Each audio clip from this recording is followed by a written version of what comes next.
श्री वाहिगुरु साहिब जी।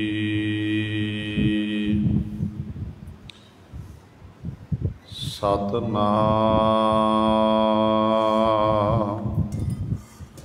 श्री वाहिगुरु साहिब जी। जेता समुंद सागर नीर भरिया, तेते औगण हमारे। दया करो किश मेहर उपावो, डुबदे पत्थर तारे। जियड़ा अग्न बराबर तपै, भीतर बगै काती। प्रणबत नानक हुक्म पछाणै, सुख होवै दिन राती। जेता जियो पिंड सब तेरा, तू अंतर जामी पुरख भगवान। दासन दास कह जन नानक, जिहा तू कराए तिहा हों करी वखियान।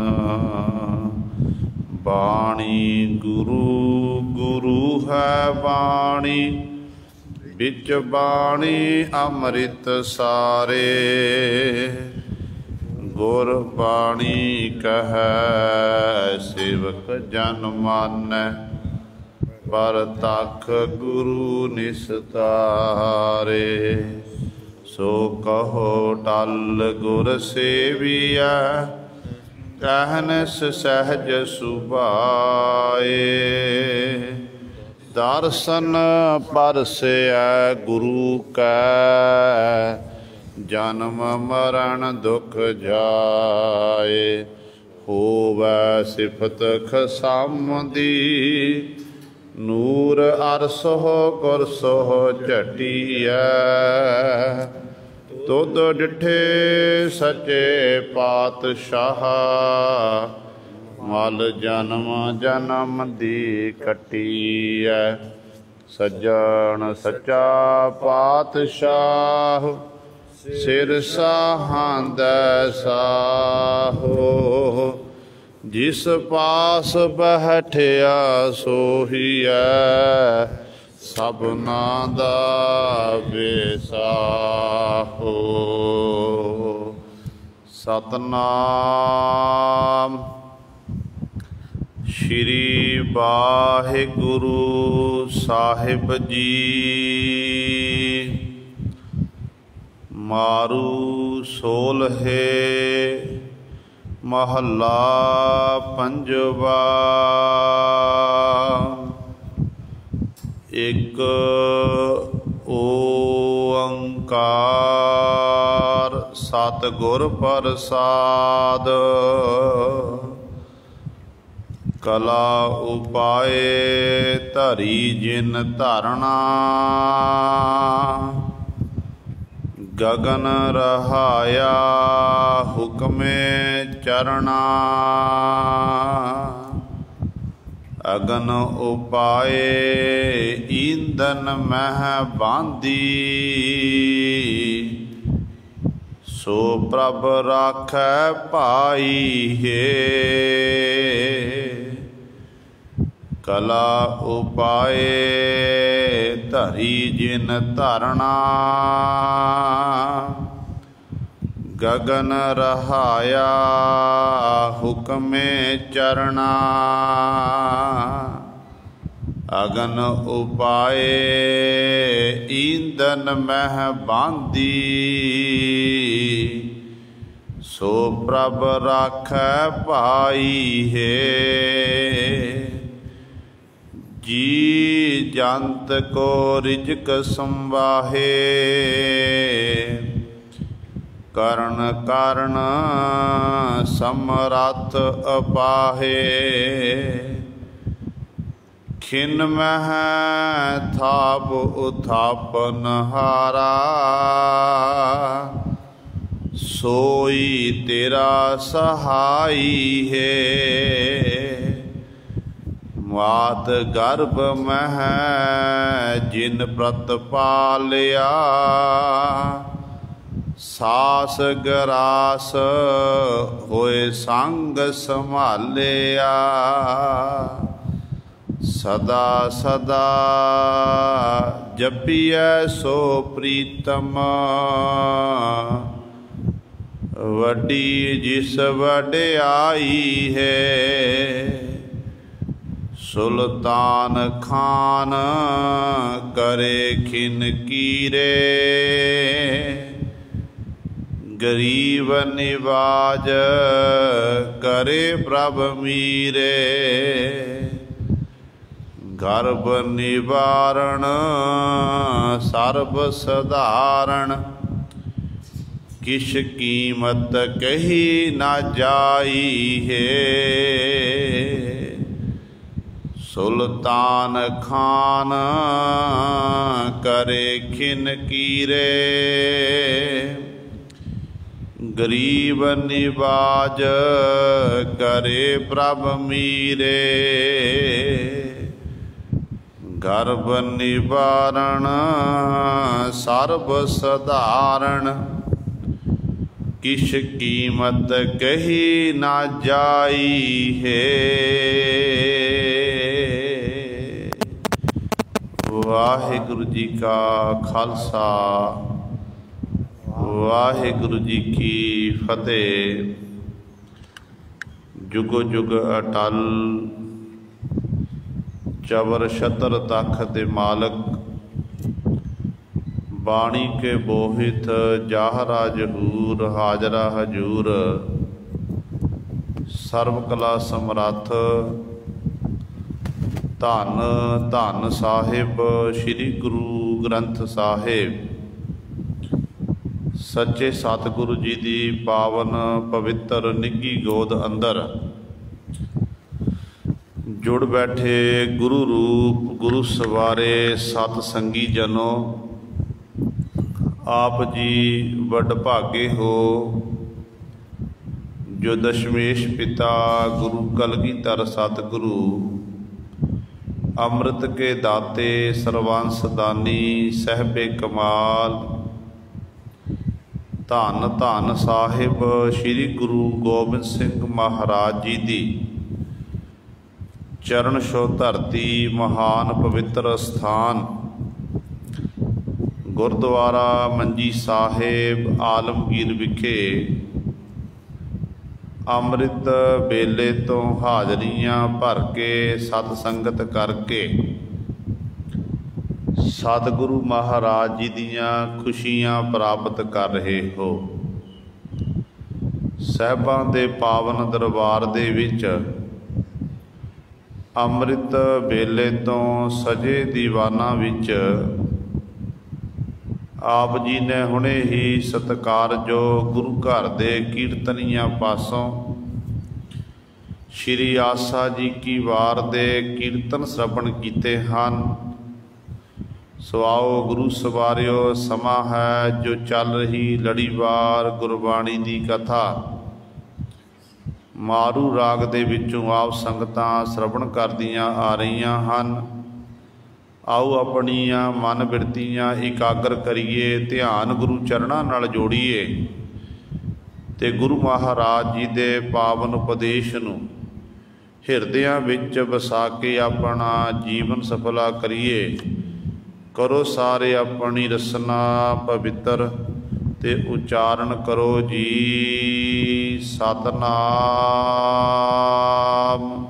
ਸ਼੍ਰੀ ਵਾਹਿਗੁਰੂ ਸਾਹਿਬ ਜੀ। ਮਾਰੂ ਸੋਲਹੇ ਮਹੱਲਾ ਪੰਜਵਾ। ਇੱਕ ਓੰਕਾਰ ਸਤਿਗੁਰ ਪ੍ਰਸਾਦ। कला उपाय धरी जिन धरना, गगन रहाया हुक्मे चरना। मारू राग दे विच सोलहे बाणी दे राही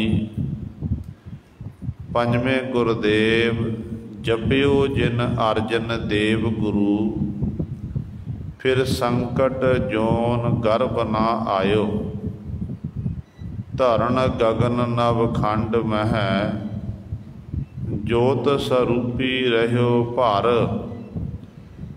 भन मथुरा कछ भेद नहीं, गुर अर्जन परतख हर। मथुरा भट्ट जी बचन करते हैं कि धन गुरु अर्जन दे महाराज विच ते परमेश्वर दे विच किसी प्रकार का कोई फर्क नहीं है। भाव वो परमेश्वर ने ही निर्गुण तो सरगुण स्वरूप धारण किया है। वो शहीदां दे सरताज बाणी के बोहित धन धन साहिब श्री गुरु अर्जन देव महाराज 1071 अंक ते साडे उत्ते बख्शिश कर रहे हैं। ये जो शब्द है 16 तो भाव है 16 बंदा वाला शब्द, ये 16 बंद आउंदे हैं। सो सतगुरु जी आरंभता दे विच मंगलाचरण करते हैं कि एक ओंकार सतगुर प्रसाद, परमात्मा एक है, ओंकार प्रकाश स्वरूप है, सत सदा रहन वाला, गुर अज्ञानता नूं खत्म करके ज्ञान का प्रकाश करन वाला है। ऐसा परमेश्वर किवें प्राप्त हुंदा है? सतगुर प्रसाद, सतगुरां दी प्रसाद कृपा सत्कार ऐसा परमेश्वर प्राप्त हुंदा है। अज दे इस पावन शब्द द्वारा धन गुरु अर्जन देव महाराज सानू पावन उपदेश बख्शिश कर रहे हैं कि जिहड़ा परिपूर्ण परमेश्वर वाहिगुरु है, उस मालक का मुंड कदीमा तो यह सुभाव है कि जीव जंतुआं नूं पैदा करके ते जीवां दी रखिया भी वाहिगुरु आप ही करता है। कहते ने उस मालक शक्ति किन्नी कू है, ये धरती किवें बनी है, फिर आकाश का सहारा कौन है? जिस आकाश नूं आपां देखते हैं इहदा सहारा कौन है? ये सवाल सी ते गुरु साहबान जी उत्तर दिंदे ने, कहंदे ने कला उपाए धरी जिन धरना। कला कहंदे शक्ति नूं जिहड़ी परमात्मा दी अपनी पैदा कीती हुई है।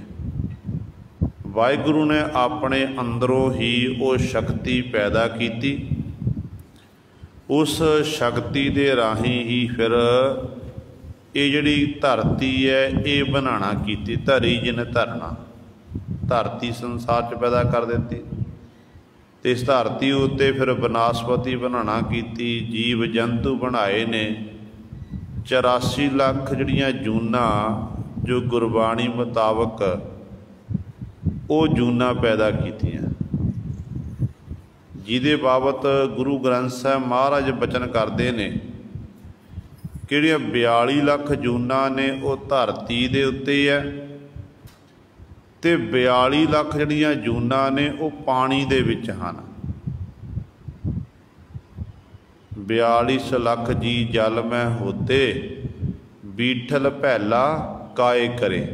भगत नाम दे साहिबान जी कहते हैं, कहते ए जीव 42 लाख जूना जड़ियां ने वो इस प्रकार जल दे विच हन ते 42 लाख जूना जड़ियां वो धरती दे उत्ते हन ते परमात्मा ने ही ये जिन्ने भी जीव जंतु ने सारे उस मालक प्रभु ने बनाना कीते हन ते धरती भी उसे मालक वाहिगुरु दी पैदा कीती हुई है। फिर सतगुरु जी ਜਿਹੜਾ ਜਿੱਥੇ ਧਰਤੀ ਹੈ, ਧਰਤੀ ਦੇ ਨਾਲ ਹੀ ਆਪਾਂ ਆਕਾਸ਼ ਦੇਖਦੇ ਹਾਂ। ਧਰਤੀ ਦੇ ਕਿਸੇ ਕੋਨੇ ਵਿੱਚ ਚਲੇ ਜਾਈਏ ਤੇ ਸਾਨੂੰ ਆਕਾਸ਼ ਦੀ ਛੱਤ ਨਜ਼ਰ ਆਵੇਗੀ। 9 ਖੰਡ ਪ੍ਰਿਥਵੀ ਮੰਨੀ ਗਈ ਹੈ, 9ਵਾਂ ਖੰਡਾਂ ਕਿਤੇ ਵੀ ਚਲੇ ਜਾਈਏ। ਹੁਣ ਇਹ ਸਵਾਲ ਪੈਦਾ ਹੁੰਦਾ ਹੈ ਕਿ ਧਰਤੀ ਜਿਹੜੀ ਹੈ ਸਾਡੇ ਪੈਰਾਂ ਥੱਲੇ ਹੈ, ਧਰਤੀ ਦੇ ਥੱਲੇ ਪਾਣੀ ਵਸਦਾ ਹੈ, ਧਰਤੀ ਕਿਹਦੇ ਸਹਾਰੇ ਖਲੋਤੀ ਹੈ ਤੇ ਆਕਾਸ਼ ਨੂੰ ਬਿਨ ਥੰਮਾ ਜਗਤ ਰਹਾਇਆ। ਆਕਾਸ਼ ਨੂੰ ਕਿਹੜੀ ਥੰਮੀ ਦਿੱਤੀ ਗਈ ਹੈ ਜਿਹਦੇ ਰਾਹੀਂ ਇਹ ਆਕਾਸ਼ ਇਸੇ ਤਰ੍ਹਾਂ ਖਲੋਤਾ ਹੋਇਆ ਹੈ ਬਿਨਾਂ ਸਹਾਰੇ ਤੋਂ। ਤੇ ਸਤਿਗੁਰੂ ਕਹਿੰਦੇ ਨੇ ਧਰਤੀ ਨੂੰ ਸੰਭਾਲਣ ਵਾਲਾ ਵੀ ਆਪ ਹੈ ਤੇ ਪੈਦਾ ਕਰਨ ਵਾਲਾ ਵੀ ਆਪ। ਉਹਦਾ ਹੀ ਸਹਾਰੇ, ਪਰਮੇਸ਼ਰ ਦੇ ਸਹਾਰੇ ਹੀ ਧਰਤੀ ਖਲੋਤੀ ਹੈ। ਜਿਵੇਂ ਆਪਾਂ ਜਪਜੀ ਸਾਹਿਬ ਦੀ ਪਾਵਨ ਬਾਣੀ 'ਚ ਗੁਰੂ ਨਾਨਕ ਪਾਤਸ਼ਾਹ ਨੂੰ ਸਿੱਧ ਪੁਰਸ਼ਾਂ ਨਾਲ ਸਵਾਲ ਕੀਤੇ ਸੀ ਨਾ ਕਿ ਸਤਿਗੁਰੂ ਜੀ ਕਿਵੇਂ ਹਿੰਦੂ ਮਤ ਅਨੁਸਾਰ ਇਹ ਕਹਾਵਤ ਹੈ, ਮਨੋਤ ਹੈ ਕਿ ਜਿਹੜੀ ਹੈ ਧਰਤੀ ਜਿਹੜੀ ਹੈ ਉਹ ਧੌਲੇ ਬਲਦ ਥੱਲੇ ਬਲਦ ਨੇ ਆਪਣੇ ਸਿੰਘਾਂ ਉੱਤੇ ਚੁੱਕੀ ਹੋਈ ਹੈ। ਪਰ ਸਤਿਗੁਰੂ ਗੁਰੂ ਨਾਨਕ ਸਾਹਿਬ ਮਹਾਰਾਜ ਕਹਿੰਦੇ ਕਿ ਮੰਨ ਲਿਆ ਜਾਵੇ ਕਿ ਧੌਲੇ ਬਲਦ ਨੇ ਆਪਣੇ ਜਿਹੜੀ ਹੈ ਇਹ ਧਰਤੀ ਸਿੰਘਾਂ ਉੱਤੇ ਚੁੱਕੀ ਹੋਈ ਹੈ। ਪਰ ਕਹਿੰਦੇ ਸਵਾਲ ਪੈਦਾ ਹੁੰਦਾ ਕਿ ਧੌਲਾ ਬਲਦ ਕਿਹਦੇ ਸਹਾਰੇ ਖਲੋਤਾ ਹੈ। ਜੇ ਇੱਕ ਪਹਿਲੀ ਗੱਲ ਤਾਂ ਇਹ ਮਨੋਤ ਹੈ। ਜੇ ਮੰਨ ਲਿਆ ਜਾਵੇ ਕਿ ਮਨ ਧੌਲੇ ਬਲਦ ਨੇ ਇਹ ਆਪਣੇ ਸਿੰਘਾਂ ਉੱਤੇ ਧਰਤੀ ਚੁੱਕੀ ਹੈ, ਫਿਰ ਧਰਤੀ ਨੂੰ ਜਿਹੜਾ ਧੌਲਾ ਬਲਦ ਕਿਹਦੇ ਸਹਾਰੇ ਖਲੋਤਾ ਹੈ। ਗੁਰੂ ਨਾਨਕ ਸਾਹਿਬ ਮਹਾਰਾਜ ਨੇ ਉੱਤਰ ਦੇਣਾ ਕੀਤਾ, ਕਹਿੰਦੇ ਨੇ ਧਰਤੀ ਹੋਰ ਪਰੈ ਹੋਰ ਹੋਰ, ਤਿਸਤੇ ਭਾਰ ਤਲੈ ਕਵਣ ਜੋਰ। ਕਹਿੰਦੇ ਉਹਦੇ ਕਿਹਦੇ ਭਾਰ ਖਲੋਤਾ, ਕਿਹਦੇ ਸਹਾਰੇ ਖਲੋਤਾ। ਇਸ ਕਰਕੇ ਇੱਥੋਂ ਸਿੱਧ ਹੁੰਦਾ ਏ ਕਿ ਪਰਮੇਸ਼ਰ ਦੇ ਹੁਕਮ ਦੇ ਵਿੱਚ ਧਰਤੀ ਪੈਦਾ ਹੋਈ ਤੇ ਪਰਮੇਸ਼ਰ ਦੇ ਸਹਾਰੇ ਦੇ ਨਾਲ ਹੀ ਇਹ ਧਰਤੀ ਖਲੋਤੀ ਹੋਈ ਹੈ। ਹੋਰ ਕੋਈ ਨੂੰ ਇਸ ਤਰ੍ਹਾਂ ਖਿਲਾਉਣ ਵਾਲਾ ਨਹੀਂ ਹੈ, ਪਰਮੇਸ਼ਰ ਦੇ ਰਾਹੀਂ ਹੀ ਇਹ ਖਲੋਤੀ ਹੈ। ਤੇ ਆਕਾਸ਼ ਨੂੰ ਬਿਨ ਥੰਮਾ ਜਗਤ ਰਹਾਇਆ। ਇਸੇ ਪ੍ਰਕਾਰ ਜਿਹੜਾ ਗਗਨ ਹੈ, ਗਗਨ ਰਹਾਇਆ ਹੁਕਮੇ ਚਰਣਾ। ਬਿਨਾਂ ਥੰਮੀ ਤੋਂ ਜਗ ਜਿਹੜਾ ਗਗਨ ਰੂਪੀ ਛੱਤ ਹੈ, ਆਕਾਸ਼ ਹੈ, ਇਹਨੂੰ ਵੀ ਇਸੇ ਤਰ੍ਹਾਂ ਖੜਾ ਕੀਤਾ ਹੋਇਆ ਹੈ।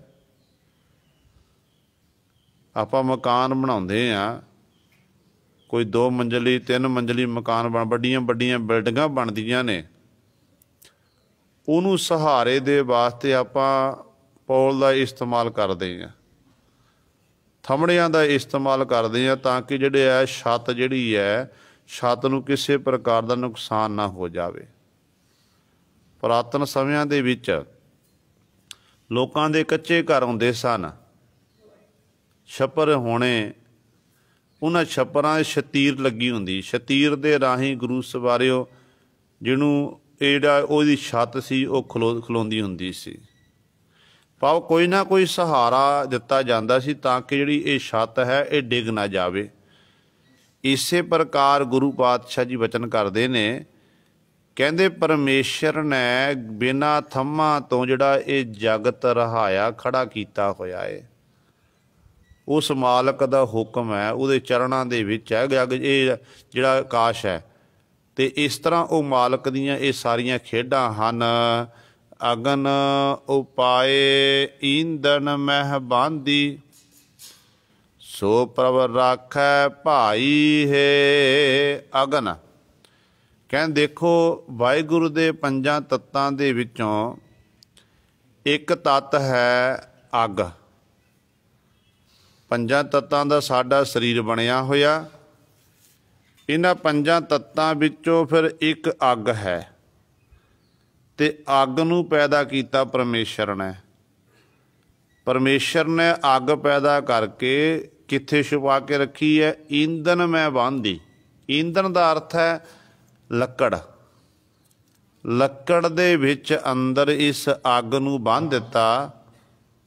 ਤੇ ਸੋ ਇਸ ਤਰ੍ਹਾਂ ਸਾਰੀ ਜਿੰਨੀ ਬਨਸਪਤੀ ਆਪਾਂ ਦੇਖਦੇ ਹਾਂ, ਸਾਰੀ ਬਨਸਪਤੀ ਦੇ ਵਿੱਚ ਅਸਲ ਵਿੱਚ ਪਰਮਾਤਮਾ ਦੀ ਲਕੋਈ ਹੋਈ ਅੱਗ ਹੈ।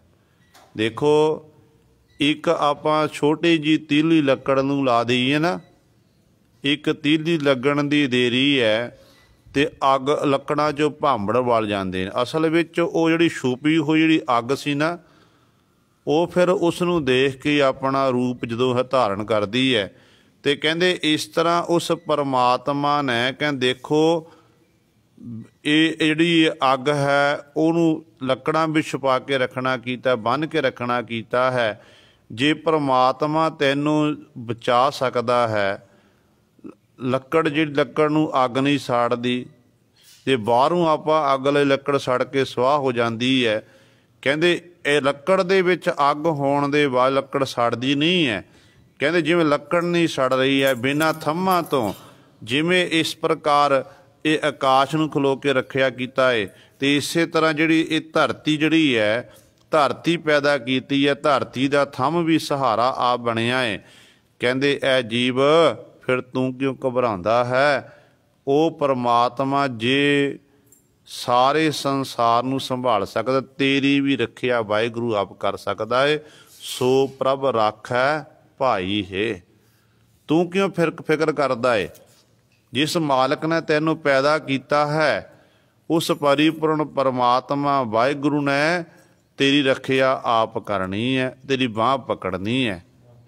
ਜਿਵੇਂ ਆਪਾਂ ਸਤਿਗੁਰੂ ਦੇ ਬਚਨ ਪੜ੍ਹਦੇ ਹਾਂ ਨਾ ਕਿ ਸਿਰ ਮਸਤਕ ਰੱਖਿਆ ਪਾਰ ਬ੍ਰਹਮ, ਹਸਤ ਕਾਇਆ ਰੱਖਿਆ ਪਰਮੇਸ਼ਰ ਹੈ, ਆਤਮ ਰੱਖਿਆ ਗੋਪਾਲ ਸੁਆਮੀ, ਧਨ ਚਰਨ ਰੱਖਿਆ ਜਗਦੀਸ਼ਰ ਹੈ। ਤੇ ਪਰਮਾਤਮਾ ਤਾਂ ਐਡਾ ਵੱਡਾ ਏ, ਸਿਰ ਤੋਂ ਲੈ ਕੇ ਪੈਰਾਂ ਤੱਕ ਸਾਡੇ ਇਕੱਲੇ ਇਕੱਲੇ ਅੰਗ ਦੀ ਰੱਖਿਆ ਕਰਦਾ ਪਰਮਾਤਮਾ। ਸਾਡੇ ਸਿਰ ਉੱਤੇ ਕਿਰਪਾ ਰੂਪੀ ਹੱਥ ਪ੍ਰਤੱਖ ਹੱਥ ਰੱਖਦਾ ਏ ਤੇ ਸਾਡੀ ਬਾਂਹ ਪਕੜ ਲੈਂਦਾ ਹੈ। ਤੇ ਉਹ ਰੱਖਣ ਵਾਲਾ ਹੈ, ਸਾਡੀ ਸਹਾਇਤਾ ਕਰਨ ਵਾਲਾ ਹੈ। ਇਸ ਕਰਕੇ ਉਸ ਮਾਲਕ ਉੱਤੇ ਸਾਨੂੰ ਵਿਸ਼ਵਾਸ ਹੋਣਾ ਚਾਹੀਦਾ ਹੈ।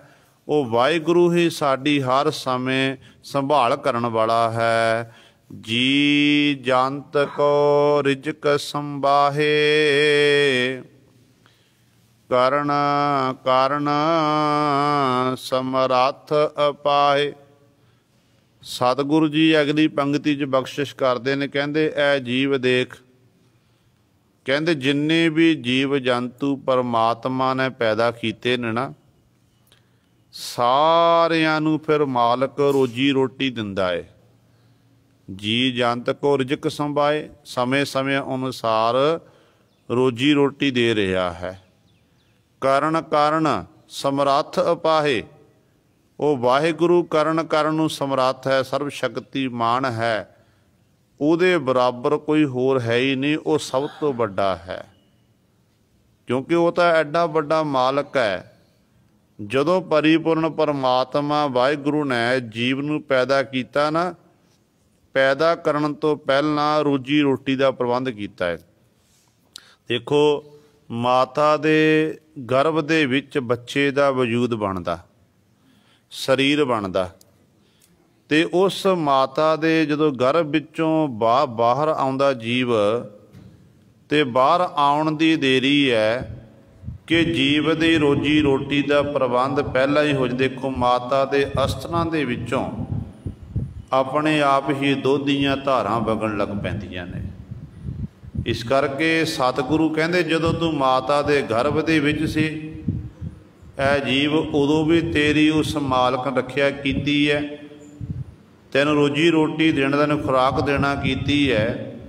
ਹੁਣ ਤੂੰ ਮਾਤਾ ਦੇ ਗਰਭ ਵਿੱਚੋਂ ਬਾਹਰ ਆਇਆ, ਸੰਸਾਰ 'ਚ ਕਦਮ ਰੱਖਿਆ ਏ, ਤੇ ਇੱਥੇ ਵੀ ਪਰਮਾਤਮਾ ਨੇ ਤੇ ਰੱਖਿਆ ਕਰਨੀ ਹੈ। ਉਹ ਤੇਰੀ ਬਾਂਹ ਪਕੜਨ ਵਾਲਾ, ਤੇਰੀ ਰੋਜੀ ਰੋਟੀ ਦਾ ਪ੍ਰਬੰਧ ਨਾ ਕੀਤਾ ਹੋਇਆ ਹੈ।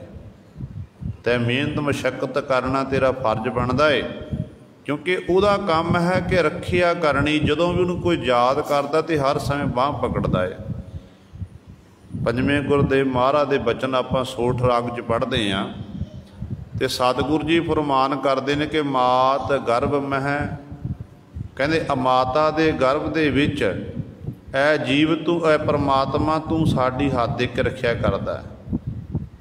ਮਾਤ ਗਰਭ ਮੈਂ ਆਪਨ ਸਿਮਰਨ ਦੇ, ਤਹਿ ਤੁਮ ਰਾਖਣ ਹਾਰੇ, ਪਾਵਕ ਸਾਗਰ ਅਥਾਹ ਲਹਿਰ ਮੈਂ, ਤਾਰੋ ਤਾਰਨ ਹਾਰੇ। ਮਾਧੋ ਤੂੰ ਠਾਕੁਰ ਸਿਰ ਮੋਰਾ, ਈਹਾਂ ਊਹਾਂ ਤੁਹਾਰੋ ਧੋਰਾ। ਮਾਤਾ ਦੇ ਗਰਭ ਵਿੱਚ ਆਪਣਾ ਸਿਮਰਨ ਦੇਣਾ ਕੀਤਾ। ਇਸ ਸਿਮਰਨ ਦੀ ਤਾਕਤ ਦੇ ਰਾਹੀਂ ਹੀ ਸਾਡਾ ਬਚਾਅ ਹੋਇਆ। ਤੇ ਹੁਣ ਮਾਲਕ ਜੀ ਵਿੱਚੋਂ ਗਰਭ ਨਿਕਲ ਆਇਆ, ਖਸਮ ਵਿਸਾਰ ਦੁਨੀ ਚਿਤ ਅਲਾਇਆ। ਸੰਸਾਰ 'ਚ ਕਦਮ ਰੱਖਿਆ ਏ। ਜਿਹੜਾ ਇਹ ਸੰਸਾਰ ਹੈ ਜਿੱਥੇ ਬੜੀ ਭੈਦਾਇਕ ਅੱਗ ਬਲ ਰਹੀ ਹੈ, ਬੜਾ ਜੀਵ ਸੜ ਰਹੇ ਨੇ, ਵਿਸ਼ਿਆਂ ਰੂਪੀ ਅੱਗ, ਵਿਕਾਰਾਂ ਰੂਪੀ ਅੱਗ, ਇਹਦੇ ਵਿੱਚ ਹੀ ਜੀਵ ਗਲਤਾਨ ਹੈ। ਦਿਨ ਰਾਤ ਜੀਵ ਸੜ ਰਹੇ ਨੇ। ਜੇ ਮਾਲਕ ਜੀ ਮਾਤਾ ਦੇ ਗਰਭ ਵਿੱਚ ਆਪ ਜੀ ਰੱਖਿਆ ਕਰ ਸਕਦੇ ਹੋ, ਤੇ ਸੰਸਾਰ ਦੇ ਵਿੱਚ ਵੀ ਮਾਲਕ ਜੀ ਸਾਨੂੰ ਇਹਨਾਂ ਵਿਸ਼ੇ ਵਿਕਾਰਾਂ ਤੋਂ ਬਚਾ ਕੇ ਸਾਡੀ ਹੱਥ ਦੇ ਕੇ ਰੱਖਿਆ ਕਰਨਾ ਕਰੋ। ਤੇ ਸਤਿਗੁਰੂ ਕਹਿੰਦੇ ਇਸ ਤਰ੍ਹਾਂ ਉਹ ਮਾਲਕ ਵਾਹਿਗੁਰੂ ਸਾਹਿਬ ਹਰ ਸਮੇਂ ਸਾਡੀ ਸੰਭਾਲ ਕਰਦਾ ਹੈ, ਤੇ ਉਹ ਕਰਨ ਨੂੰ ਸਮਰੱਥ ਹੈ। ਉਹ ਪਾਰਾਵਾਰ ਤੋਂ ਰਹਿਤ ਹੈ। ਉਹ ਆਪਣੇ ਆਪ ਤੋਂ ਮਾਲਕ ਪੈਦਾ ਹੋਇਆ ਹੈ। ਜੀਵਾਂ ਦੀ ਉਹ ਸੰਭਾਲ ਆਪ ਕਰਦਾ ਹੈ। ਖਿਨ ਮਹਿ ਥਾਪ ਉਥਾਪਨ ਹਾਰਾ, ਸੋਈ ਤੇਰਾ ਸਹਾਈ ਹੈ। ਖਿਣ ਮਾਤਰ ਦੇ ਵਿੱਚ ਪਰਮਾਤਮਾ ਜੀਵਾਂ ਨੂੰ ਪੈਦਾ ਕਰ ਦਿੰਦਾ, ਤੇ ਖਿਣ ਮਾਤਰ ਦੇ ਵਿੱਚ ਹੀ ਪਰਿਪੂਰਨ ਪਰਮਾਤਮਾ ਜੀਵਾਂ ਦੀ ਲੈਤਾ ਕਰਦਾ ਹੈ।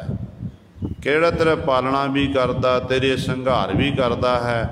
ਕਹਿੰਦੇ ਉਹੀ ਸੰਸਾਰ 'ਚ ਵਿਚਰਦਿਆਂ ਹੋਇਆਂ ਜੀਵ ਤੇਰਾ ਸਹਾਇਕ ਹੈ, ਤੇਰੀ ਸਹਾਇਤਾ ਕਰਨ ਵਾਲਾ ਹੈ। ਦੇਖੋ ਜਦੋਂ ਆਪਾਂ ਇਤਿਹਾਸ ਪੜ੍ਹਦੇ ਹਾਂ, ਬਹੁਤ ਸਾਰੇ ਸਾਨੂੰ ਇਤਿਹਾਸਕ ਪੰਨਿਆਂ ਉੱਤੋਂ ਬਹੁਤ ਸਾਰੀਆਂ ਸਾਨੂੰ ਸਾਖੀਆਂ ਪ੍ਰਾਪਤ ਜਦੋਂ ਸਿੱਖਿਆ ਮਿਲਦੀ ਹੈ। ਸਾਨੂੰ ਮਾਰਨ ਵਾਲਾ ਵੀ ਆਪ ਹੈ ਤੇ ਜੀਵਾਲਣ ਵਾਲਾ ਵੀ ਆਪ ਹੈ। ਜਦੋਂ ਮਨੁੱਖ ਦਾ ਸਮਾਂ ਆ ਜਾਂਦਾ ਨਾ ਸੰਸਾਰ ਤੋਂ ਜਾਣ ਦਾ, ਉਦੋਂ ਕੋਈ ਇਹੋ ਜਿਹੀ ਸ਼ੈ ਨਹੀਂ ਹੈ, ਤਾਕਤ ਨਹੀਂ ਹੈ ਜਿਹੜੀ ਉਸ ਸਮੇਂ ਨੂੰ ਟਾਲ ਸਕੇ। ਜਦੋਂ ਸਮਾਂ ਨਾ ਆਵੇ, ਸਮੇਂ ਤੋਂ ਪਹਿਲਾਂ ਜਿੰਨੀਆਂ ਮਰਜ਼ੀ ਕੋਈ ਕੋਸ਼ਿਸ਼ਾਂ ਕਰ ਲਵੇ ਕਿ ਫਲਾਣੇ ਦਾ ਮੈਂ ਨੁਕਸਾਨ ਕਰਨਾ, ਫਲਾਣੇ ਨੂੰ ਮੈਂ ਖ਼ਤਮ ਕਰਨਾ ਹੈ, ਉਹਨੂੰ ਕੋਈ ਮਾਰ ਨਹੀਂ ਸਕਦਾ ਗੁਰੂ ਸਵਾਰੇ। ਕਿਉਂਕਿ ਪਰਮੇਸ਼ਰ ਬੜਾ ਸਰਵੱਗ ਹੈ, ਸਰਵ ਸ਼ਕਤੀਮਾਨ ਹੈ। ਜਿਵੇਂ ਇੱਕ ਗਾਥਾ ਕਹਿੰਦੇ ਨੇ, ਇੱਕ ਮਹਾਤਮਾ ਦਾ ਚੇਲਾ ਸਵੇਰੇ ਸਵੇਰੇ ਸੈਰ ਕਰ ਰਿਹਾ। ਜੋ ਸੈਰ ਕਰਨ ਲਈ ਜਾ ਰਿਹਾ ਤੇ ਰਸਤੇ ਦੇ ਵਿੱਚ ਮੌਤ ਨੇ ਦਸਤਕ ਦੇਣਾ ਕੀਤੀ। ਅਜਰਾਇਲ ਫਰਿਸ਼ਤਾ ਜਿਹੜਾ ਮੌਤ ਦਾ ਸੁਨੇਹਾ ਲੈ ਕੇ ਆਉਣ ਵਾਲਾ, ਉਸ ਅਜਰਾਇਲ ਫਰਿਸ਼ਤੇ ਨੇ ਉਸ ਲੜਕੇ ਦੇ ਮੋਢੇ ਉੱਤੇ ਹੱਥ ਰੱਖਣਾ ਕੀਤਾ। ਜਦੋਂ ਮੌਤ ਦੇ ਫਰਿਸ਼ਤੇ ਨੂੰ ਦੇਖਿਆ, ਥਰ ਥਰ ਕੰਬ ਗਿਆ। ਕਹਿਣ ਲੱਗ, ਘਬਰਾਣਾ ਨਾ ਕਰ, ਜਿਸ ਮਹਾਤਮਾ ਦਾ ਤੂੰ ਚੇਲਾ ਹੈ, ਸੰਤ ਦਾ ਚੇਲਾ, ਤੇਰੇ ਸੰਤ ਬੜੇ ਭਜਨੀਕ ਪੁਰਸ਼ ਨੇ, ਭਜਨੀਕ ਪੁਰਸ਼ ਨੇ, ਬੰਦਗੀ ਕਰਨ ਚੰਗੇ ਇਨਸਾਨ ਹਨ। ਮੈਂ ਤੈਨੂੰ ਦੱਸਣ ਆਇਆ ਹਾਂ ਕਿ ਅੱਜ ਸ਼ਾਮਾਂ ਨੂੰ ਤੇਰੀ ਮੌਤ ਹੋਣੀ ਹੈ। ਜੇ ਆਪਣਾ ਤੂੰ ਬਚਾਅ ਕਰ ਸਕਦਾ ਕਰਕੇ ਵੇਖ ਲੈ। ਤੈਨੂੰ ਸਮਾਂ ਦਿੱਤਾ, ਮੈਂ ਦੱਸਦਾ ਨਹੀਂ ਕਿਸੇ ਨੂੰ। ਜਦੋਂ ਮੈਂ ਆਉਂਦਾ ਨਾ ਉਦੋਂ ਮੈਂ ਦਬੋਚ ਕੇ ਲੈ ਜਾਂਦਾ ਹਾਂ, ਪਰ ਤੈਨੂੰ ਦੱਸ ਰਿਹਾ ਹਾਂ। ਤੂੰ ਮਹਾਤਮਾ ਦਾ ਚੇਲਾ ਏ। ਜੇ ਆਪਣਾ ਭਲਾ ਲੋਚਦਾ ਨਾ, ਤੂੰ ਆਪਣੀ ਕੋਸ਼ਿਸ਼ ਕਰਕੇ ਦੇਖ, ਸਾਰਾ ਜ਼ੋਰ ਲਾ ਕੇ ਦੇਖ। ਹੁਣ ਮੌਤ ਦਾ ਜਦੋਂ ਨਾਮ ਸੁਣਿਆ, ਥਰ ਥਰ ਕੰਬ ਗਿਆ। ਜਰਾਇਲ ਫਰਿਸ਼ਤਾ ਗੁਪਤ ਹੋਇਆ। ਕਹਿੰਦੇ ਉਸੇ ਸਮੇਂ ਮਹਾਤਮਾ ਜੀ ਦੇ ਕੋਲ ਆ ਗਿਆ। ਮਹਾਤਮਾ ਜੀ ਨੂੰ ਕਹਿਣ ਲੱਗਿਆ, ਸੰਤ ਜੀ ਮੈਨੂੰ ਅਜਰਾਇਲ ਫਰਿਸ਼ਤਾ ਮਿਲਿਆ ਉਹਨੇ ਆਖਣਾ ਕੀਤਾ ਕਿ ਅੱਜ ਸ਼ਾਮ ਨੂੰ ਮੈਂ ਤੈਨੂੰ ਲੈ ਕੇ ਜਾਣਾ ਹੈ, ਜੇ ਤੇਰੇ ਵਿੱਚ ਤਾਕਤ ਹੈ ਤੇ ਆਪਣਾ ਬਚਾਅ ਕਰਨਾ ਕਰ। ਮਹਾਤਮਾ ਜੀ ਮੇਰੀ ਮਦਦ ਕਰੋ। ਹੁਣ ਮਹਾਤਮਾ ਜੀ ਪਹੁੰਚੇ ਹੋਏ ਸਾਰੰਗੀ ਰੂਹ ਸਨ। ਮਹਾਤਮਾ ਜੀ ਆਖਣ ਲੱਗੇ, ਕਹਿਣ ਲੱਗੇ, ਭਾਈ ਦੱਸ ਤੈਨੂੰ ਕੀ ਮੈਂ ਤੇਰੀ ਕੀ ਮਦਦ ਕਰ ਸਕਦਾ। ਜੇ ਤਾਂ ਆਖ ਦਿੰਦਾ ਕਿ ਮਹਾਤਮਾ ਜੀ ਅੰਤਮ ਸਮਾਂ ਮੇਰਾ ਨੇੜੇ ਹੈ, ਇਹ 4 ਘੜੀਆਂ ਬਾਕੀ ਹਨ, ਇਹਨਾਂ ਘੜੀਆਂ ਵਿੱਚ ਮੈਨੂੰ ਇੰਨਾ ਬਲ ਬਖਸ਼ੋ ਤਾਂ ਕਿ ਮੈਂ ਨਾਮ ਜਪ ਸਕਾਂ, ਮੇਰੀ ਸੁਰਤੀ ਕੇਂਦਰਿਤ ਹੋ ਜਾਏ ਪਰਮਾਤਮਾ ਦੇ ਚਰਨਾਂ ਵਿੱਚ, ਫਿਰ ਤਾਂ ਭਲਾ ਹੋ ਜਾਣਾ ਸੀ। ਜਾਣਾ ਤਾਂ ਹੈ ਸੀ, ਪਰ ਸਮਾਂ ਜਿਹੜਾ ਸੀ ਉਹ ਜਿਹੜਾ ਸਮਾਂ ਸੰਸਾਰ ਵਿੱਚ ਆਇਆ ਸਫਲਾ ਹੋਣਾ ਸੀ।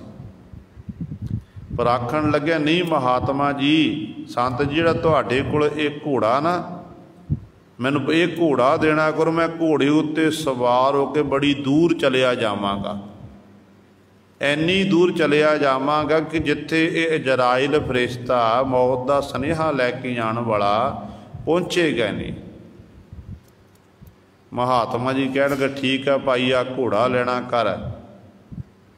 ਚਲੋ ਗੁਰੂ ਸਵਾਰੇ ਘੋੜੇ ਉੱਤੇ ਸਵਾਰ ਹੋਇਆ, ਬੜੀ ਤੇਜ਼ੀ ਨਾਲ ਘੋੜੇ ਨੂੰ ਦੜਾਇਆ, ਸਾਰਾ ਦਿਨ ਚੱਲਦਾ ਰਿਹਾ, ਕਾਫੀ ਦੂਰ ਚਲਿਆ ਗਿਆ ਤੇ ਇੱਕ ਬਾਗ ਦੇ ਵਿੱਚ ਜਾ ਕੇ ਟਿਕਾਣਾ ਕੀਤਾ, ਘੋੜੇ ਤੋਂ ਥੱਲੇ ਉਤਰਿਆ, ਘੋੜੇ ਦੇ ਉੱਤੇ ਹੱਥ ਫੇਰਦਾ ਕਹਿਣ ਲੱਗਿਆ ਕਿ ਭਰਾਵਾ ਤੇਰਾ ਧੰਨਵਾਦ ਹੈ, ਤੂੰ ਮੈਨੂੰ ਇੰਨੀ ਦੂਰ ਲੈ ਕੇ ਆਇਆ ਏ, ਜੇਕਰ ਮੈਂ ਉੱਥੇ ਰਹਿ ਜਾਂਦਾ ਤੇ ਮੌਤ ਦੇ ਫਰਿਸ਼ਤੇ ਨੇ, ਅਜਰਾਇਲ ਫਰਿਸ਼ਤੇ ਨੇ ਮੈਨੂੰ ਦਬੋਚ ਲੈਣਾ ਸੀ। ਨਾ ਮੈਂ ਤੈਨੂੰ ਪਾਣੀ ਪੁੱਛਿਆ, ਨਾ ਤੈਨੂੰ ਕੁਝ ਖਾਣ ਨਹੀਂ ਦੇਣਾ ਕੀਤਾ, ਤੇਰਾ ਧੰਨਵਾਦ ਹੈ। ਕਹਿੰਦੇ ਇਸ ਤਰ੍ਹਾਂ ਹਲੇ ਧੰਨਵਾਦ ਕਰ, ਇੰਨੇ ਚ ਨੂੰ ਮੋਢੇ ਉੱਤੇ ਆ ਕੇ ਹੱਥ ਰੱਖ ਦਿੱਤਾ। ਦੇਖਿਆ ਅਜਰਾਇਲ ਫਰਿਸ਼ਤਾ ਕਹਿਣ ਲੱਗਿਆ, ਧੰਨਵਾਦ ਤੈਨੂੰ ਨਹੀਂ ਕਰਨਾ, ਧੰਨਵਾਦ ਤਾਂ ਮੈਨੂੰ ਕਰਨਾ ਚਾਹੀਦਾ ਹੈ। ਜਦੋਂ ਸਵੇਰ ਵੇਲੇ ਤੂੰ ਮੈਨੂੰ ਮਿਲਿਆ, ਮੈਂ ਦੇਖਿਆ ਕਿ ਇਸ ਜੀਵ ਦੀ ਤਾਂ ਮੌਤ ਫਲਾਣੇ ਬਾਗ 'ਚ ਲਿਖੀ ਹੋਈ ਹੈ, ਇਹ ਹਜ਼ਾਰਾਂ ਮੀਲ ਦੀ ਦੂਰੀ ਤੇ ਇਹ ਇੱਥੇ ਵਿਚਰ ਰਿਹਾ ਹੈ, ਮੈਨੂੰ ਕਿਵੇਂ ਲੈ ਕੇ ਜਾਵਾਂਗਾ। ਪਰ ਇਸ ਘੋੜੇ ਨੇ ਮੇਰਾ ਜਿਹੜਾ ਸਾਰਾ ਪ੍ਰਬੰਧ ਕੀਤਾ, ਜਿਸ ਕਰਕੇ ਤੈਨੂੰ ਉਸ ਥਾਂ 'ਤੇ ਲੈ ਕੇ ਜਿਸ ਥਾਂ 'ਤੇ ਤੇਰੀ ਅੱਜ ਮੌਤ ਹੈ। ਤੇ ਉਦੋਂ ਗੁਰੂ ਸਵਾਰਿਓ ਅਜਰਾਇਲ ਫਰਿਸ਼ਤੇ ਨੂੰ ਦਬੋਚਣਾ ਕੀਤਾ, ਛਿਣ ਮਾਤਰ ਦੇ ਵਿੱਚ ਉਹ ਖਤਮ ਹੋ ਗਿਆ। ਸੋ ਕਹਿਣ ਦਾ ਭਾਵ ਹੈ ਕਿ ਪਰਮਾਤਮਾ ਆਪ ਹੀ ਪੈਦਾ ਕਰਦਾ ਤੇ ਆਪ ਹੀ ਲੈਤਾ ਕਰਦਾ ਹੈ। ਜਦੋਂ ਸਮਾਂ ਆ ਗਿਆ, ਉਸ ਸਮੇਂ ਨੂੰ ਕੋਈ ਰੋਕ ਨਹੀਂ ਸਕਦਾ। ਜੋ ਸਮਾਂ ਨਹੀਂ ਆਇਆ ਤੇ ਜਿੰਨੀਆਂ ਮਰਜ਼ੀ ਕੋਈ ਕੋਸ਼ਿਸ਼ਾਂ ਕਰ ਲਵੇ ਤੇ ਉਸ ਜੀਵ ਦਾ ਫਿਰ ਨੁਕਸਾਨ ਨਹੀਂ ਹੋ ਸਕਦਾ, ਜੀਵ ਖਤਮ ਨਹੀਂ ਹੋ ਸਕਦਾ ਹੈ। ਤੇ ਸਤਿਗੁਰੂ ਕਹਿੰਦੇ ਨੇ, ਜਿਹੜਾ ਖਿਣ ਮਾਤਰ ਵਿੱਚ ਜੀਵਾਂ ਨੂੰ ਪੈਦਾ ਕਰਦਾ ਹੈ, ਫਿਰ ਜੀਵਾਂ ਦੀ ਲੈਤਾ ਕਰਦਾ ਹੈ, ਸੰਭਾਲ ਕਰਦਾ ਹੈ, ਕਹਿੰਦੇ ਭਾਈ ਉਹੀ ਤੇਰਾ ਸਹਾਈ ਹੈ। ਕਹਿੰਦੇ ਉਹੀ ਪਰਮੇਸ਼ੋਈ ਤੇਰਾ ਸਹਾਈ ਹੈ, ਉਹੀ ਪਰਮੇਸ਼ਰ ਤੇਰੀ ਸਹਾਇਤਾ ਕਰਨਾ, ਇਸ ਲੋਕ ਦੇ ਵਿੱਚ ਵੀ ਤੇ ਪਰਲੋਕ ਦੇ ਵਿੱਚ ਵੀ।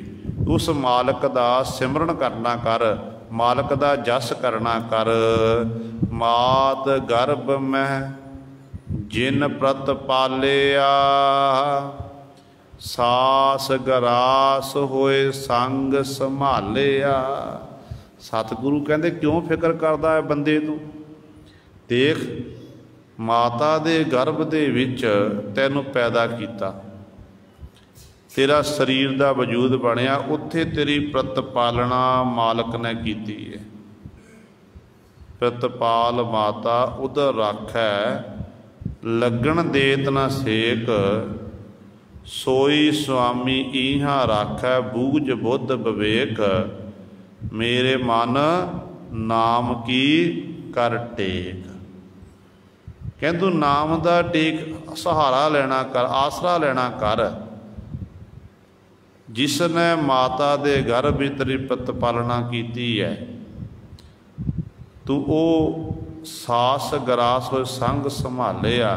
ਹਰੇਕ ਸਾਹ ਦੇ ਰਾਹੀਂ, ਹੇ ਗਰਾਹੀ ਦੇ ਰਾਹੀਂ ਤੈਨੂੰ ਸੰਭਾਲਣਾ ਕੀਤਾ, ਤੇਰੀ ਸੰਭਾਲ ਕੀਤੀ ਹੈ। ਕਹਿੰਦੇ ਭਾਈ ऐसे मालक नूं सਦੀवी काली जपना कर, भाव ऐसे मालक दा तू सिमरन करना कर। सतगुरु जी अगली पंक्ति बख्शिश करते हैं, कहते सदा सदा जपीए सो प्रीतम वड्डी जिस वड्याई है। जिहड़ा प्राणा तो प्यारा प्रीतम है ना, उस प्यार प्राणा तो प्यारे प्रीत सदा सदा सदीवी काली जपना चाहिए है।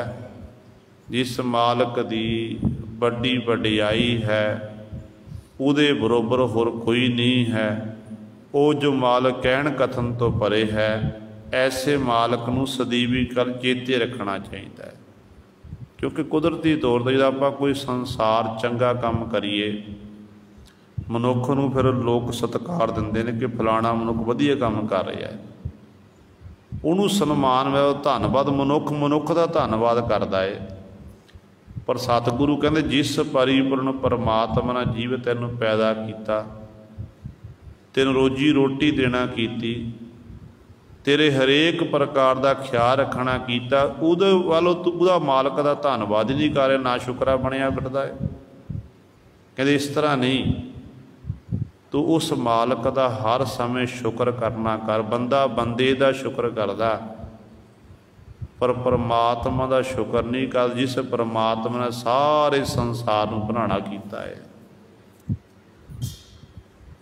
इस करके गुरु साहिबान नूं बार बार समझा रहे ने कि वो वाहिगुरु ही एक ऐसा है जिहड़ा सारियां दी संभाल करन वाला, ते जिहड़ा मालक वाहिगुरु सदी वो मालक की वड्याई वड्डी है, हर समय वो प्रतिपालना करने वाला, संभाल भी करने वाला है।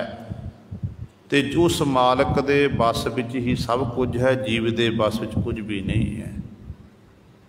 हुण उस मालक नूं किवें चेता करना है, ते गुरु साहिबान ने सानूं बड़ा सौखा तरीका दस्सिया है।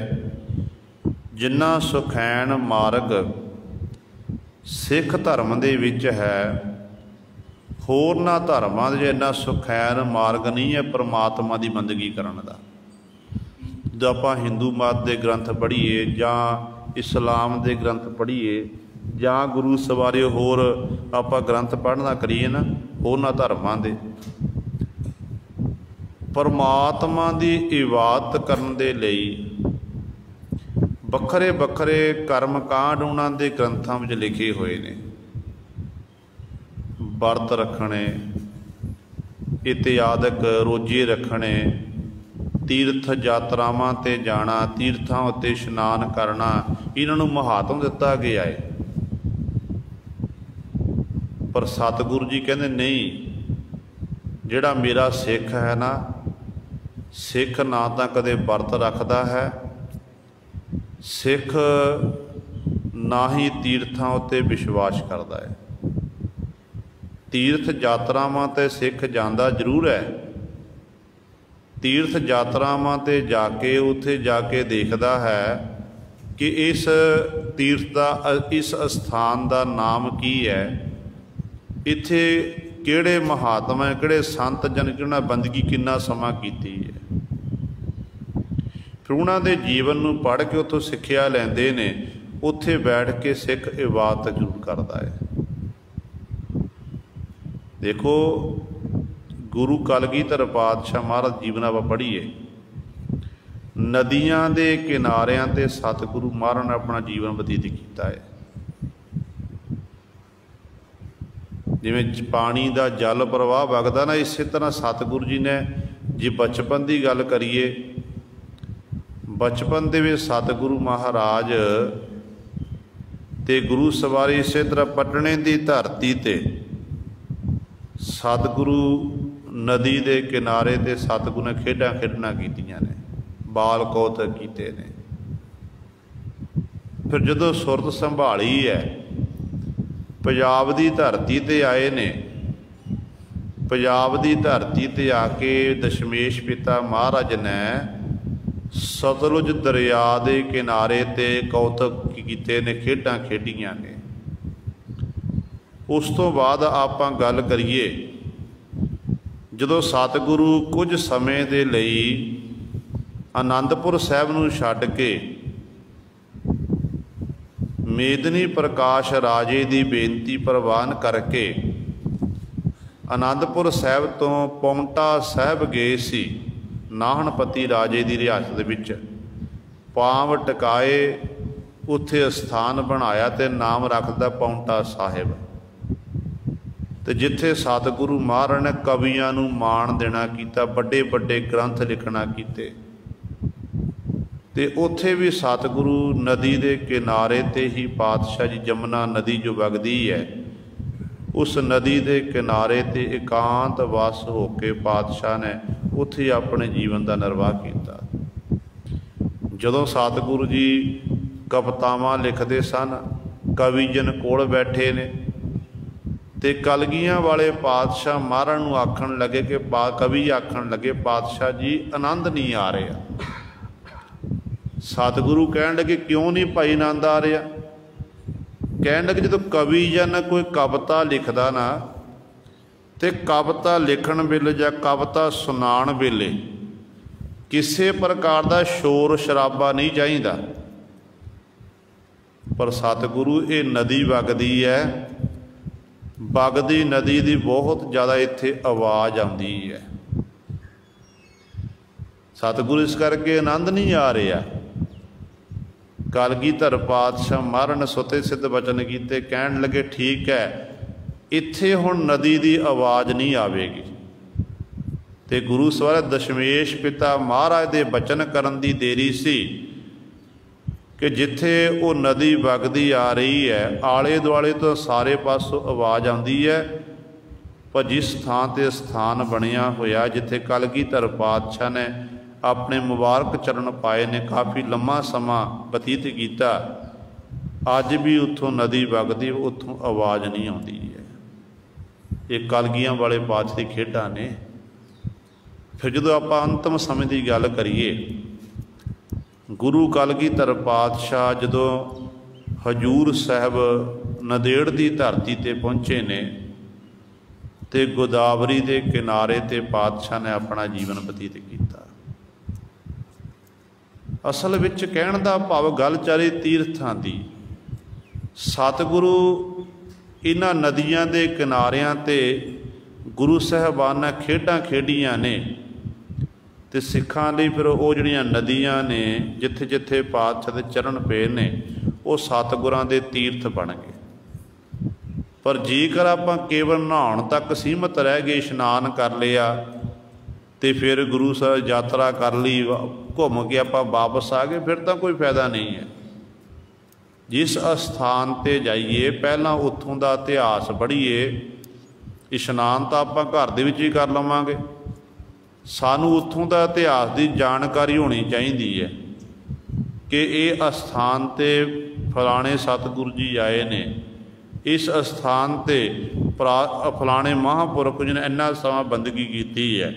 तो आप कोशिश करिए कि जिस अस्थान ते जाते हैं उत्थे बैठ घट्टो घट 10 मिनट आप उस परमात्मा नूं जां गुरु साहिबान नूं चेते करिए कि सतगुरु जी आप जी ने इन्ना समा इत्थे बंदगी की, इन्ना समा खेडां खेडना कीतियां ने, ते सतगुरु जी साडी 5 मिनट जां 10 मिनट की इत्थे हाज़री प्रवान करनी।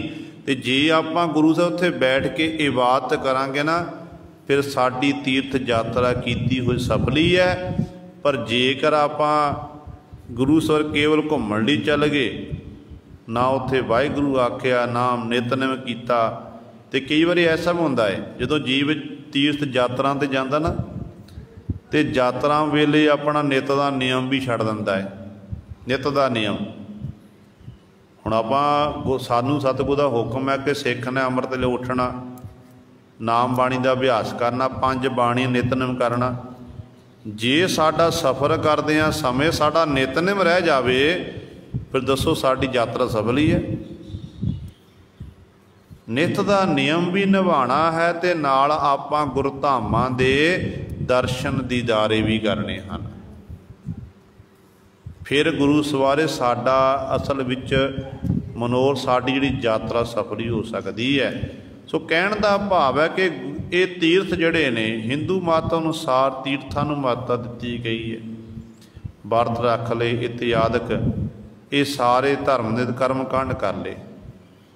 तो मुसलमान मत अनुसार भी रोजे इत्यादि रखे जाते हैं, पर केवल तो एक सिख धर्म ऐसा है जिहदे विच सिद्धी परमात्मा की इबादत की जाती है। बस सिख नूं वर्त रखण की लोड़ नहीं, सिख नूं तीर्थां उत्ते यात्रा करन की लोड़ नहीं। सतगुरु कहंदे बस तू मेरी इबादत कर, बंदगी कर। सब तो सखैण तरीका सिख धर्म दे विच है, सब तो सखैण तरीका। जे आप इस तरीके दे नाल अपने जीवन जिवें सतगुरु जी ने देखो, हाँ वर्त रखे ने गुरु किस खालसे ने, वर्त उदों रखे ने जदों गुरु के खाल ਸਿੰਘਾਂ ਦੇ ਸਿਰਾਂ ਦੇ ਮੁੱਲ ਪੈਂਦੇ ਸੀ ना। ਸਿੰਘ ਜਦੋਂ ਜੰਗਲਾਂ ਵਿੱਚ ਰਹਿੰਦੇ ਸੀ, ਜੰਗਲਾਂ ਨੂੰ ਆਪਣੇ ਘਰ ਬਣਾਇਆ ਹੋਇਆ ਸੀ, ਤੇ ਉਦੋਂ ਘੋੜਿਆਂ ਦੀਆਂ ਕਾਠੀਆਂ ਉੱਤੇ ਰਹਿ ਕੇ ਆਪਣੀਆਂ ਰਾਤਾਂ ਬਤੀਤ ਕਰਨੀਆਂ। ਪ੍ਰਸ਼ਾਦਾ ਪਾਣੀ ਨਹੀਂ ਮਿਲਣਾ, ਸਭ ਕੁਝ ਨਾ ਬਸਤਰ ਸਰੀਰ ਚੰਗੇ ਪਹਿਨਣ ਲਈ, ਨਾ ਗੁਰੂ ਸਿਰੇ ਖਾਣ ਲਈ ਕੁਝ। ਤੇ ਸਿੰਘ ਉਦੋਂ ਪੱਤੇ ਧੂ ਧੂ ਕੇ ਖਾਂਦੇ ਸੀ ਦਰਖਤਾਂ ਦੇ, ਅਸਲ ਵਿੱਚ ਉਹ ਸੀ ਵਰਤ। फिर जो आप आनंदपुर साहब की गल करिए, कलगियां वाले पातशाह नूं 7-8 महीनों का घेरा पिया, रश्तां बस्तां बंद कर दी जालमां ने, ते भुखे भाने सिंह अंदर चढ़दी कला विच रहे ने। असल विच वो वर्त जिहड़ा सतगुर दा रखिया होया सी। बड़ियां कोशिशां कीती ताकि कोई सब तो वड्डा जो सरकारां जदों किसी हुकूमत जो बागियां उत्ते जो हमला करदियां ने ना, ये तरीके हुंदे ने राजे महाराजियां दे कि सब तो पहला अन्न पानी बंद कर दिओ, अन्न पानी बंद कर दिओ। तो पानी तो बिना, अन्न तो बिना जीव रह नहीं सकता। तो अपने आप होर भुख दे दुख दे नाल हथियार टेक देणगे। पर गुरु कलगीधर पातशाह महाराज दे सिंह सूरमे सतगुरु आप खुद 7-8 महीने घेरा पिया होवे, रश्तां बश्तां मुक गईयां ने, 4 सिंह जांदे ने दुश्मन नाल मुकाबला करते हैं, 2 सिंह शहीद हो जाते हैं, तो 2 गुरु सवारिओ राशन पानी जिन्ना को हथ लगता वो लैके आउंदे ने, ते वो फिर छकदे ने, ते फिर होका दिंदे ने। वो राशन पानी तैयार करके जिन्ना को हुंदा तैयार होका देंदे ने कि आओ भाई गुरु का लंगर ते छकना करो, जिन्ना को हुण मिल गया रुखी सुखी खाए का ठंडा पानी पियो, शुक्र करना परमात्मा दा। सो कहण दा भाव है कि ये है सदा वर्त गुरु के खालसे दा, जिस करके सिख ना तो गुरु सवारे वर्त रखदा, ना सिख पत्थरां इत्यादि की पूजा करता है। सतगुरु ने सुखैण तरीका दसना कीता कि ये मार्ग है सिखा, ये तो भगती का मार्ग है, तुस भगती के मार्ग पर चल, उस मालक नूं सदैवी काल सिमरना कर, चेते करना कर। जो उस मालक नूं सिमरेगा, चेते करेगा, फिर उस मालक नाल तेरी नेड़ता बनती जाएगी। सदा सदा जपीए सो प्रीतम, हे भाई सदा सदा सदैवी काल लई उस प्राणा तो प्यारे प्रीतम जपना चाहिए है। वड्डी जिस वडियाई है, जिस मालक की वडियाई बहुत वड्डी है। सुल्तान खान करे खिन कीरे, गरीब निवाज करे प्रभ मीरे। गुरु पातशाह जी अगली पंक्ति च बख्शिश करते कहते परमात्मा की शक्ति किन्नू कू है, सवाल किया।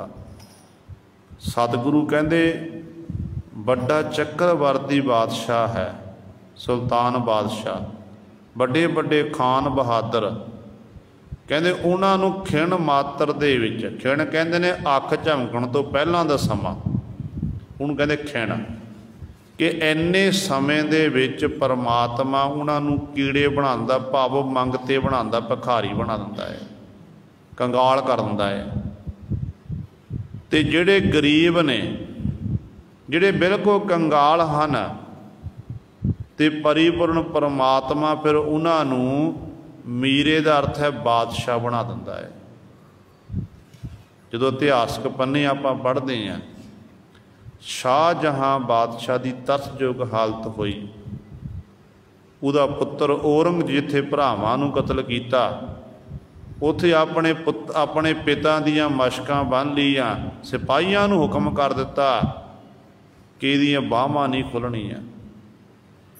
जो रास्ते में जा रहे ने, शाहजहां बादशाह कहन लग्या, छोलिया लग्या होया कहन लग्या, मैं ये मेरा मन करदा है छकना है। तो सिपाही आखन लगे कि नहीं, सानू बादशाह का हुक्म है। कहन लगा तुहाडा बादशाह मैं हाँ।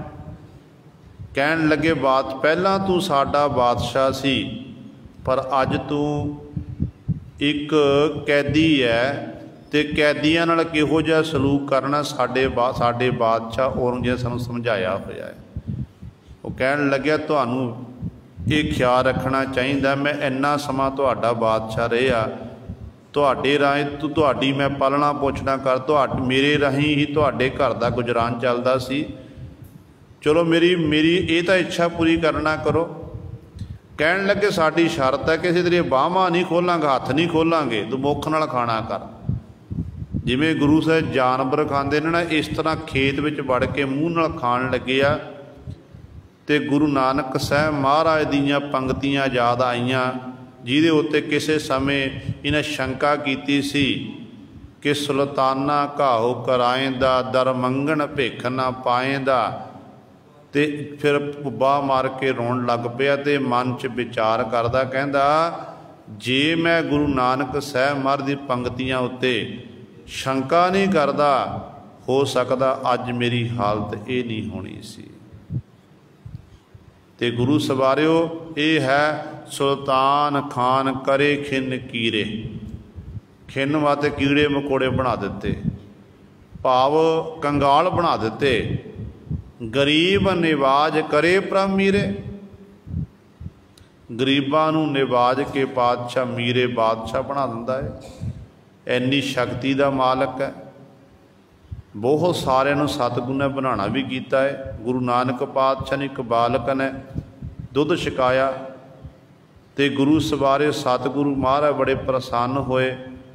फिर सतगुरां दे कोल लई घरों कुछ खाण लई लैके आया, वस्त्र लैके आया पातशाह नूं, ताकि ठंड की रुत है इत्थे बैठणगे।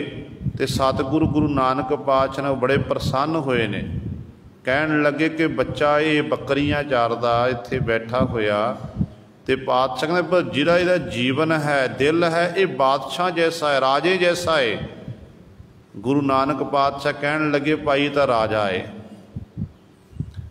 हुण गुरु सवारे उस बालक ने सारी रात धन गुरु नानक दे महाराज कोल ते भाई मरदाना जी कोल सन, उन्हां कोल बतीत की। ऐसी खेड वरती। कहंदे ने रात वेले नगर दा राजा चढ़ाई कर गया। राजा चढ़ाई कीता ते बालक अमृत वेले उठ के अपने घर नूं वापस जा रहे आ। हुण जदों पुराने समयां दे विच जो राजे महाराजे चढ़ाई करते मौत होंदी सी ना, तो वजीर इत्ते याद है गद्दी उत्ते नहीं बहिंदे सी। तो उदों हुण नगर के सारे लोग कट्ठे होए, वजीर अहलकार कट्ठे होए। कहंदे भाई हुण राजे का तो कोई पुत्र नहीं है, आपां गद्दी का मालक किहनूं बनाना करिए। ते विचार कीती, कहन लगे कि इंज करो, नगर के चारे दरवाजे बंद करना करो। जिहड़ा सब तो पहला दरवाजा आके खोलेगा, अंदर प्रवेश होवेगा, उन्होंने आपां फिर इस गद्दी का मालक बना देंगे। हुण बचन से गुरु नानक साहब महाराज दे, जदों गुरु सवारे वो बालक कहंदे ने खेतां चों अपने घर नूं वापस आ रहे है, सब तो पहला उस बालक ने आके दरवाजा खोलिया। उन्होंने नहीं पता कि राजा चढ़ाई कर चुका है, वो तो गुरु नानक पातशाह दे कोल सी। जदों कहते दरवाजा खोलिया आके, ते सारे वजीरां ने अहलकारां ने जिन्ने भी सिपाही सन, सारियां जनता ने सजदा कर फुल्लां दे हार पा के तख्त तो ताज उत्ते बिठा दिता। ये है गुरु नानक दे घर दी वडियाई, जिहदे उत्ते सतगुरु महाराज बख्शिश कर देण ते ओह खिण मात्र दे विच गुरु सवारे बादशाह भिखारी बन जा कंगाल बन जाता है। ਤੇ ਕੰਗਾਲ ਇੱਕ ਗਰੀਬ ਉਹਨੂੰ ਪਾਤਸ਼ਾਹ ਜੀ ਕਿਰਪਾ ਕਰਕੇ ਮੀਰੇ ਬਣਾ ਦਿੰਦੇ ਹਨ। ਗਰਭ ਨਿਵਾਰਨ ਸਰਬ ਸਧਾਰਨ ਕਿਛ ਕੀਮਤ ਕਹੀ ਨਾ ਜਾਈ ਹੈ। ਉਹ ਪਰਮਾਤਮਾ ਇੰਨੀ ਤਾਕਤ ਦਾ ਮਾਲਕ ਹੈ ਕਿ ਵੱਡੇ ਵੱਡੇ ਹੰਕਾਰੀ ਪੁਰਸ਼ਾਂ ਦਾ ਉਹ ਗਰਭ ਹੰਕਾਰ ਨੂੰ ਨਿਵਾਰਨ ਵਾਲਾ ਹੈ, ਖਤਮ ਕਰਨ ਵਾਲਾ ਹੈ। ਸਰਬ ਸਧਾਰਨ ਸਾਰਿਆਂ ਦਾ ਉਹ ਸੁਧਾਰ ਕਰਨ ਵਾਲਾ ਹੈ। ਤੇ ਐਸੇ ਮਾਲਕ ਦੇ ਨਾਮ ਦੀ ਕੀਮਤ ਕਹਿ ਕੇ ਨਹੀਂ ਦੱਸੀ ਜਾ ਸਕਦੀ ਹੈ। ਉਹ ਐਡਾ ਵੱਡਾ ਬੇਅੰਤ ਪਰਮੇਸ਼ਰ ਵਾਹਿਗੁਰੂ ਹੈ। ਇਹ ਗੁਰੂ ਸਵਾਰਿਓ ਸਤਿਗੁਰੂ ਮਹਾਰਾਜ ਨੇ ਸਾਡੇ ਉੱਤੇ ਬਖਸ਼ਿਸ਼ ਕੀਤੀ ਹੈ। 4 ਬੰਦਾਂ ਦੀ ਵਿਚਾਰ ਹੋਈ।